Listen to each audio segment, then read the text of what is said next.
नमस्कार दोस्तों, हाजिर हैं आज फिर एक नई कहानी के साथ। यह कहानी है एक व्यापारी की जिसके बेटे अंबर के मोटापे की वजह से उनकी चिंता बढ़ती जा रही थी। लेकिन अंबर ने अपने जीवन में कुछ ऐसा कर दिखाया जिससे उसने अपने देश के साथ साथ विदेश की जनता का भी दिल जीत लिया। अंबर के पिता व्यापार की दुनिया के महाराजा थे।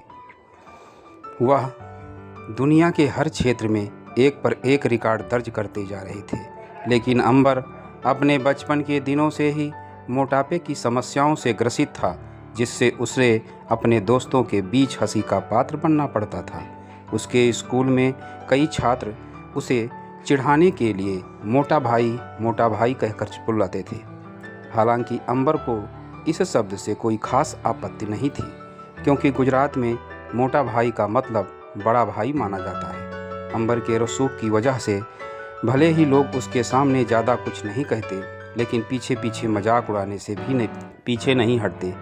अंबर ने अपने मोटापे से छुटकारा पाने के लिए बहुत मेहनत की और कुछ हद तक उसे कामयाबी भी मिली।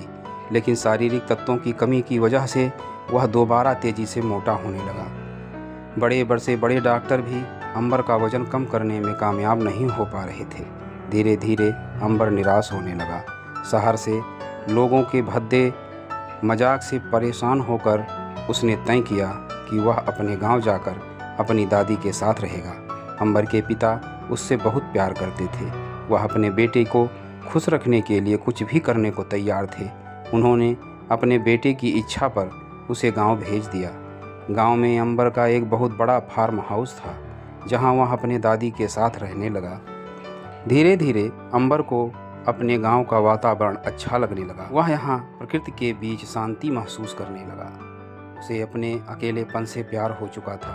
एक दिन अंबर गांव की पहाड़ी के ऊपर बने छोटे से मंदिर में पहुंच गया। वहां उसे एक व्यक्ति ध्यान में बैठा दिखाई देता है। अंबर उसके पास पहुंच जाता है। कुछ देर बाद जैसे ही उसकी आंख खुलती है, वह अंबर को देखकर मुस्कुराते हुए कहते हैं, क्यों परेशान हो?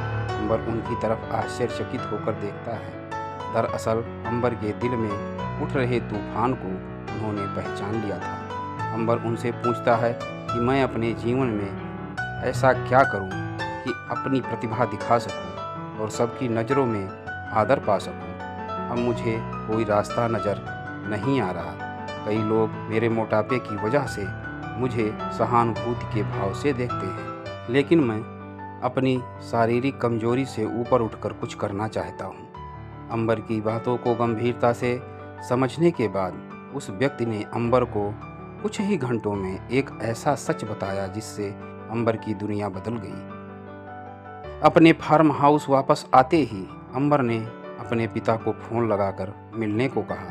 अंबर के अचानक इस तरह बुलाने से उसके पिता घबरा गए। वह अपने निजी हेलीकॉप्टर से तुरंत अपने बेटे से मिलने पहुंचे। अंबर ने अपने पिता से कहा कि वह एक छोटा सा वन्य जीव संरक्षण केंद्र बनाना चाहता है। उसकी यह बात सुनकर उसके पिता मुस्कुराने लगे। उन्होंने अंबर से पूछा कि बेटे, तुम्हारे पास इतने सारे व्यापारिक रास्ते हैं, फिर भी तुम ऐसे काम को चुनना चाहते हो जिससे तुम्हें कोई मुनाफा नहीं होगा। अंबर ने अपने पिता से कहा, पापा, आज हमारे पास संसाधनों की कोई कमी नहीं है। हम ही ऐसे सौभाग्यशाली व्यक्तियों में से हैं जो जानवरों की सुरक्षा के लिए कदम उठा सकते हैं। अंबर के पिता को उसकी बात पसंद आती है, इसलिए वह अपने बेटे को सलाह देते हैं कि यदि तुम कुछ करना ही चाहते हो तो दुनिया का सबसे बड़ा काम करना, लेकिन इसके लिए तुम्हें पूरी तरह केंद्रित होना होगा, क्योंकि कर्मचारी भी तभी ईमानदारी से कार्य करते हैं जब उनका मुखिया मेहनती और ईमानदार होता है। अंबर के पिता ने तो उसे उसके काम के लिए प्रोत्साहित किया ही, लेकिन जैसे ही अंबर के भाई बहन को उसकी इच्छा का पता चला तो उन्हें अंबर की सोच पर हंसी आई, क्योंकि आज के ज़माने में सभी अपनी ज़िंदगी को बेहतर बनाना चाहते हैं। लेकिन अंबर की चाहत तो बिल्कुल अलग थी।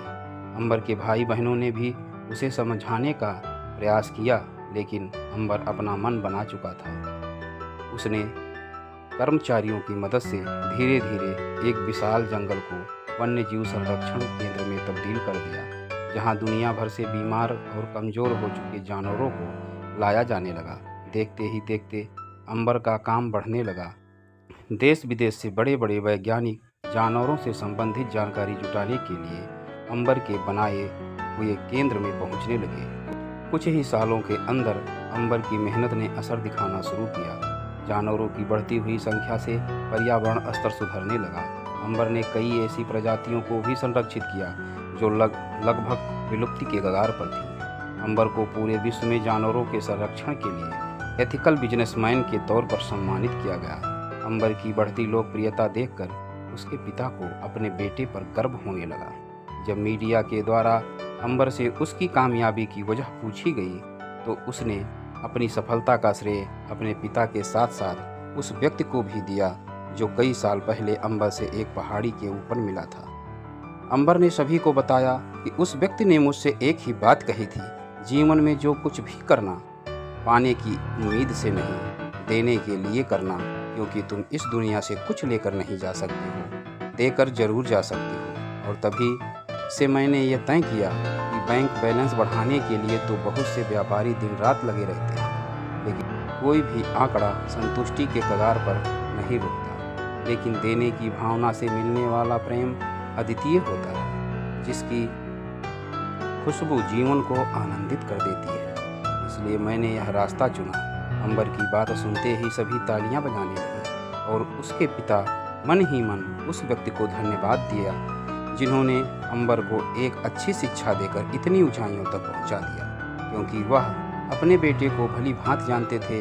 वह बदलाव अविश्वसनीय था। दरअसल उन्होंने कभी नहीं सोचा था कि उनका बेटा जानवरों के प्रति इतना समर्पित होगा और अपने शारीरिक तकलीफ को भूल कर इतना बड़ा काम कर दिखाएगा जो हमारी कल्पना से भी परे था। अंबर की कामयाबी ने इतिहास रच दिया था। अंबर के बनाए हुए वन्य जीव संरक्षण केंद्र में आज हजारों जानवर आज़ादी के साथ आनंदित जीवन जी रहे हैं। दोस्तों, इस कहानी से हमें यही सीख मिलती है कि जीवन में कभी भी निराश नहीं होना चाहिए। हमेशा एक नई ऊर्जा और उत्साह के साथ आगे बढ़ते रहना चाहिए। मिलते हैं अगली कहानी में, तब तक के लिए जय हिंद, जय भारत।